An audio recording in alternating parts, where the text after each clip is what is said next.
Undang-Undang Pilihan Bebas 1969 merupakan pelanggaran hukum internasional. Papua Barat tidak pernah menggunakan hak hukumnya untuk menentukan nasib sendiri di bawah hukum internasional, dengan standar internasional. Undang-Undang Pilihan Bebas 1969 tidak dapat membenarkan kedaulatan Indonesia atas Papua Barat. Pembenaran untuk kedaulatan tersebut, jika ada, harus terletak di tempat lain dalam aturan hukum yang mengatur perolehan kedaulatan. Jika tidak, Papua Barat adalah wilayah yang berada di bawah dominasi asing, status yang dilarang oleh hukum internasional. Antara tanggal 14 Juli dan tanggal 2 Agustus tahun 1969, pemerintah Indonesia mengadakan apa yang disebut tindakan pilihan bebas di Papua Barat. Ini mengumpulkan 1022 perwakilan suku Papua ke 8 lokasi, satu untuk setiap wilayah Papua Barat, Merauke, Jayawijaya, Paniai, Fak-Fak, Sorong, Manokwari, Cenderawasih dan Jayapura. Beberapa orang Papua ini harus berjalan kaki 3 hari ke lokasi yang telah ditentukan. Beberapa harus meninggalkan istri dan anak-anak mereka dalam pengasuhan pemerintah Indonesia. 1022 orang Papua ini diminta untuk memilih antara dua alternatif, tetap dengan Indonesia atau memutuskan hubungan dengan Indonesia dan menjadi negara merdeka yang terpisah dari Indonesia, seperti Papua Nugini. Di setiap daerah proses pengambilan keputusannya sama. Kepala Pemerintah Provinsi Irian Barat menginformasikan kepada kelompok Papua bahwa masyarakat Papua Barat telah menyatakan keinginannya untuk tidak berpisah dari Indonesia dan jawaban yang tepat adalah Papua tetap menjadi bagian dari Indonesia.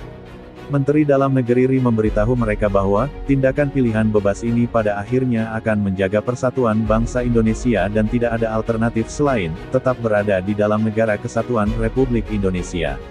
Orang Papua tidak diizinkan untuk memilih. Mereka harus mencapai keputusan melalui sistem musyawarah Indonesia di mana diskusi berlanjut sampai semua orang setuju.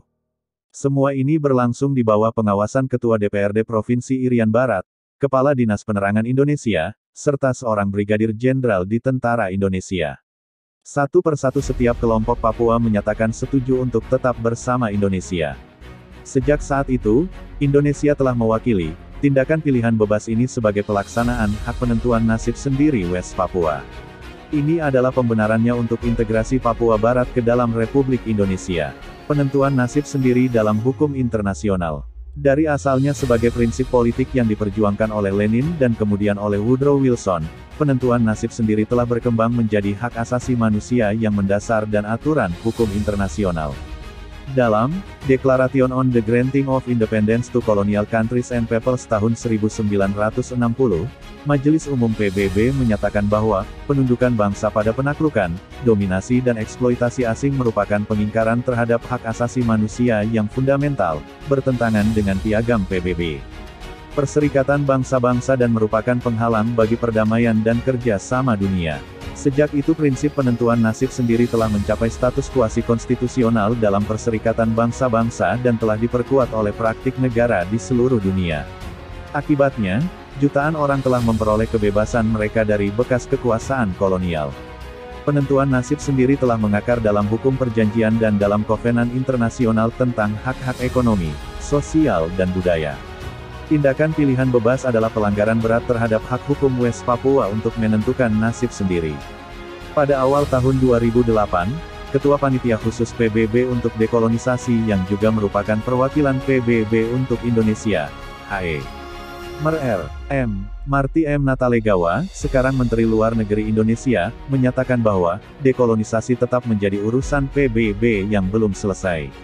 Oleh karena itu, kita harus terus memberikan dekolonisasi sebagai prioritas tinggi dan mencari cara yang efektif untuk memperce